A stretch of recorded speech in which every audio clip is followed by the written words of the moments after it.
I'm the only person in the world who has this. Or at least the parts that are inside of this. So this is a DC commercial motor and it comes present in the 7 and 8 quart DC machines. There's just one little problem. When the gears on this motor break, you can't replace just the gears. That's right, they never manufactured the individual components of this motor right here, so you have to replace the whole thing, and they're kind of expensive.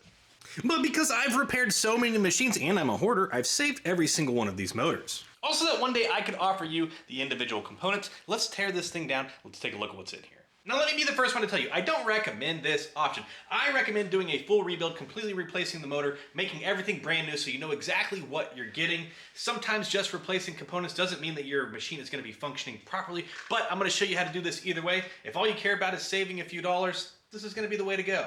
All right, let's get started with all the things that we can harvest off of this machine, starting with this fan right here. This is plastic, they crack and fail. You know, we'll get in here, get both of our fingers in there, give this a nice pry, and that'll come off. We're gonna inspect this thing. We wanna make sure that there's no cracks or anything along here. This is ready to just be installed on someone else's machine now.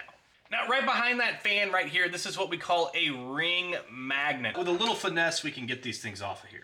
Now, unfortunately, if this back motor section right here is bad on your machine, you just need to replace the entire thing. These motors, you know, when the gears fail, a lot of times they get jammed up, locked up. This is just something that you just can't get. It's gonna require an entire replacement. That's not the case for all of the gears in here. So we got some screws that we need to remove right here on top. There are 2 that hold this transmission housing in place. Again, once those 2 screws are removed, we can go ahead and just pull that cover off. Take a look, we got 2 big beefy gears up in here.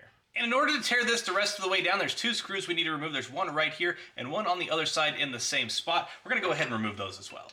Now with those 2 screws out, this whole transmission right here will actually detach. And if we give this thing just the slightest wiggle, this whole little trident portion is going to come out of the machine as well. Now, oftentimes this sun gear assembly right here will just pull right off. This one's being a little bit tricky, so we can actually just thread this up through and out of the way.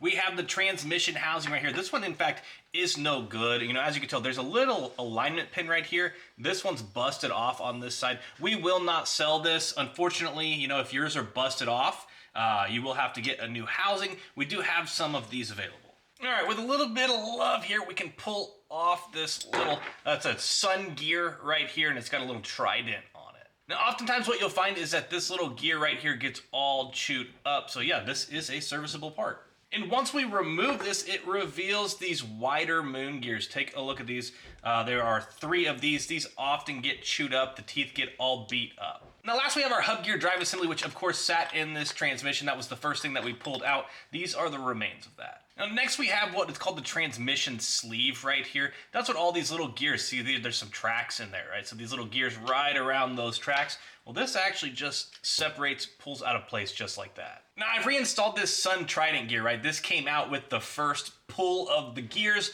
but this is how it sits in there. It would have been in the sleeve just like that.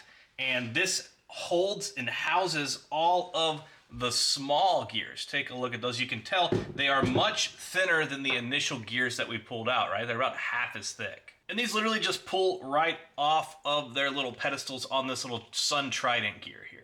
And then last but not least, we got this little tiny gear. Can you believe this little tiny gear right here is what drives that entire transmission? It is a strong little bugger, but it does break on occasion.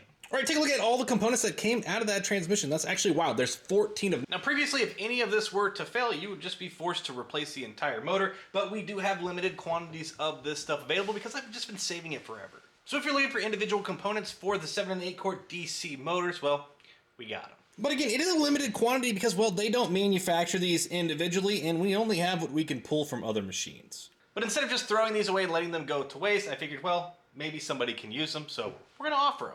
And the best part about all this is we already have full-length tutorials walking you through the teardown and reassembly of this motor. So make sure to check that out.